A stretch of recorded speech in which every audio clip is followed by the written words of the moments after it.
Hi, this is Sive Morten with the daily update on EuroFX. I post my exclusive market overviews with the key political and economical events, charts and important levels on the ForexPeaceArmy.com forums weekly. This short video is a response to rapidly changing situation on the currency markets and should help you to stay on top of the game and be profitable.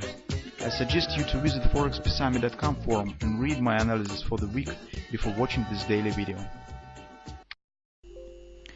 Greetings everybody, let's take a look at the gold market. So we skipped our video research and weekly update on gold market in this week because, as we said, mostly the chart shape stands the same as on the euro currency, and here where we'll talk about the same patterns as on the euro currency.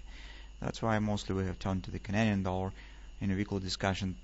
Right now, actually, the situation from the one point of view stands not very sophisticated, because actually only one choice exists. Either market will hold inside this most recent swing and form some bullish pattern. Most probable this will be regardless cheaper to buy or establish upward action.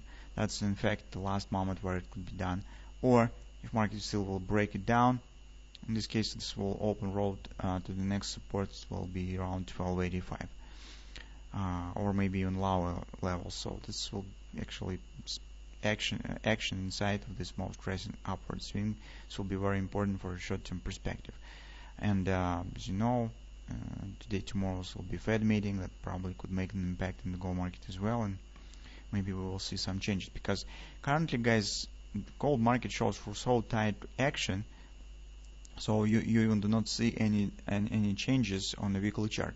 You just have on the weekly chart side by side 2-3 inside weeks, and mostly even on the daily chart this range is so small, so you just do not see any big changes day by day. Meantime, on the follow time frame chart, guys, here are the patterns that could be formed. You probably remember that we have talked about this is regardless triple to buy, but this pattern is a bit tricky because the AB equals CD target stands precisely or even slightly lower than the previous bottom. So it will be a bit tricky moment because the purity of the regardless triple 2 demands that ABCD should stand inside of the initial swing or be equal to that. It's not allowable to a regardless triple 2 that the D point stands below the first thrusting action, the first point of this thrust. But we will see what will happen. Currently, you can see the minor reactions corresponding to the euro reaction. But compared to the euro currency, here gold market already has broken all FIB supports of this upward action, so we do not have any significant major FIB supports here.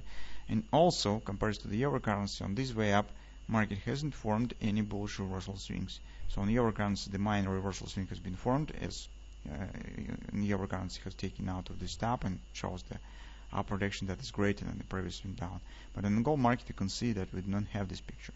It means that this upward action is less reliable, and we should keep an eye on more bullish signs before thinking about the taking long position. Currently, guys, I do not see any reasons for that. On the hourly chart, market is forming the really wide, this big kind of the wedge pattern or something of that sort. And as market has failed to establish upward action as normally bullish market should do, what it has happened multiple times. First time when we have saw it was here. Market has failed to establish upward action. After that was the 618 support. After an attempt to continue move higher when we were waiting for some clear bullish confirmation, market has failed to hold above this area and has dropped below it. Here we said that it's probably another leg down should happen because market hasn't completed major targets. Now this also has happened. One important observation here that you could see is that this bottom stands at 127 of this swing. That's why maybe, guys, we could get a kind of the regardless triple to buy pattern maybe. What's interesting that 1618 extension stands precisely at these lows and precisely at the completion point of this ABCD pattern. That's why currently I'm not really fascinated with this most recent rally, and it really could be temporal, and at least it not sufficient. This upward action is not sufficient to take the to make the decision on the taking the long position right now. I think that we need to get more confirmation from the gold market of the bullish ambition. So the same story as on the euro currency. There we're also watching for retracement and see what the price behavior will be around 123 area. On the euro currency here also it's not sufficient. We need to see some upward continuation for some maybe upside reversal swing to be formed above this top before thinking about taking the long position. So currently, while market stands inside this wedge, it's not really the context. We don't have the corresponding context for taking the long position yet.